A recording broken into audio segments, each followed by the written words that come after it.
Salut l'équipe, bienvenue dans ce nouvel épisode de la série La préparation mentale adaptée à l'entreprise, la série pour booster tes performances et ton bien-être au sein de ton milieu professionnel.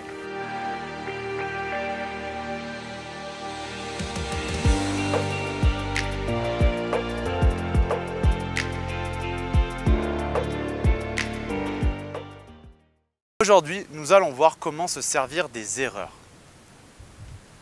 Premièrement, pour bien se servir d'une erreur, il faut être capable d'en parler. Le fait d'en parler, ça va être déjà une marque de confiance pour vous, déjà, pour être capable de se l'avouer, et deuxièmement pour vos équipes, si vous êtes manager ou que vous êtes entrepreneur. Parce que le fait d'être capable de parler de ces erreurs, ça va montrer aux autres que vous êtes perfectible et que eux ont le droit d'être perfectibles, et donc du coup ils vont développer de la confiance envers vous-même, et vous allez développer aussi de la confiance envers vous-même, puisque souvent je peux vous assurer que les études ont montré que les gens les plus confiants sont souvent ceux qui ont la capacité à le plus admettre leurs erreurs. Moi j'ai une petite anecdote aussi à vous partager. Avec un client, un jour quand j'avais effectué un devis, j'ai effectué une erreur. Et plutôt que d'essayer de la rattraper en le manipulant, en essayant de détourner un petit peu la chose, je l'ai appelé et je lui ai dit « Écoute, je suis désolé, j'ai fait une erreur, ça va te coûter plus d'argent que prévu, j'en suis vraiment désolé, mais je préfère te le dire plutôt que te mettre sur le fait accompli un peu plus tard ou essayer de te raconter des bêtises. » Mais sa réaction, elle a été, ça m'a montré que j'avais eu raison de faire ça, puisqu'il m'a dit « Écoute, ça fait chier.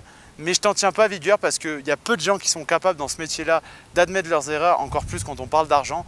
Et pour ça, je t'en remercie parce que tu as fait preuve d'honnêteté et d'authenticité. » Donc, ça montre bien que parler de ces erreurs, parfois ça peut être bénéfique et ça peut même être une source pour créer une relation, même des fois plus de confiance avec son interlocuteur.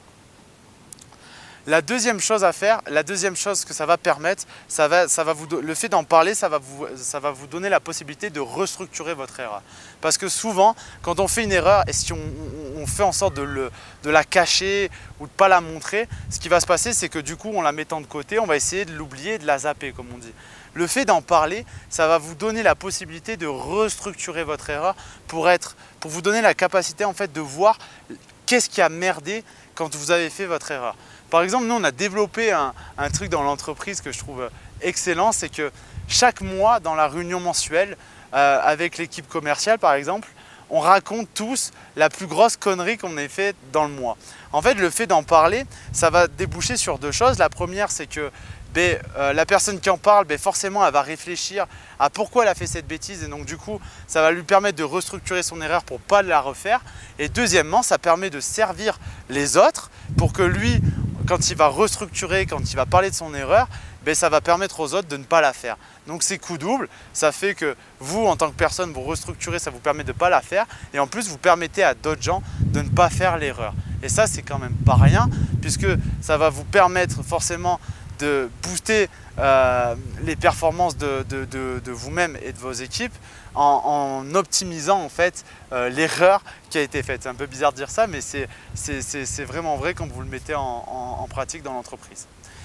La troisième chose que va permettre l'erreur, ça va être de donner le droit aux autres de faire des erreurs. Quand vous êtes manager, quand vous êtes entrepreneur et que vous avez la capacité d'admettre vos erreurs, ça donne le droit en plus aux autres d'en faire. Et je ne dis pas ça dans le sens où tout le monde doit faire des conneries et que c'est cool d'en faire. Ce n'est pas dans ce sens-là que je dis ça. Je dis juste qu'en faisant de la sorte, les gens ils vont être plus propices à prendre des risques, à sortir de leur zone de confort. Puisqu'ils se disent qu'en sortant de leur zone de confort, même si ça merde, c'est pas grave, ils ne vont pas être jugés négativement. Au contraire, ça va servir. Ils vont être capables d'en faire même une fierté de se dire écoute, en réunion, moi j'ai essayé de faire ça, ça n'a pas marché, mais je sais qu'aujourd'hui parce que en refaisant la chose différemment et en agissant sur telle chose et telle chose, je suis potentiellement en capacité de réussir ma sortie de zone de confort. Et donc du coup, l'erreur en fait va donner le droit aux gens de sortir de leur zone de confort, de faire des erreurs pour en fait à long terme performer. Donc voilà, c'était petite clé aujourd'hui, donc de vous dire que désacraliser l'erreur dans un premier temps et de faire preuve d'authenticité, ça vous peut vous permettre de créer de la relation de confiance.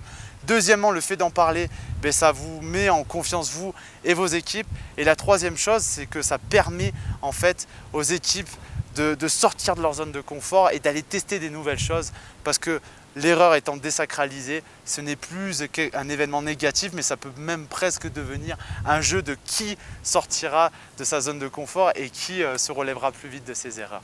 Voilà, je vous conseille d'expérimenter ça, c'est un truc qui est hyper puissant et que je trouve juste génial à appliquer dans son entreprise, avec soi-même, mais aussi avec ses équipes. N'hésitez pas à me dire en commentaire ce que vous en avez pensé. J'attends vraiment vos retours là-dessus, c'est super important, parce que n'hésitez pas à me dire vous comment vous désacralisez peut-être l'erreur dans votre quotidien, que ce soit pour vous ou pour vos équipes. Je suis vraiment friand de ces échanges. Voilà, pour ma part, je vous retrouve très vite dans un nouvel épisode. Salut l'équipe!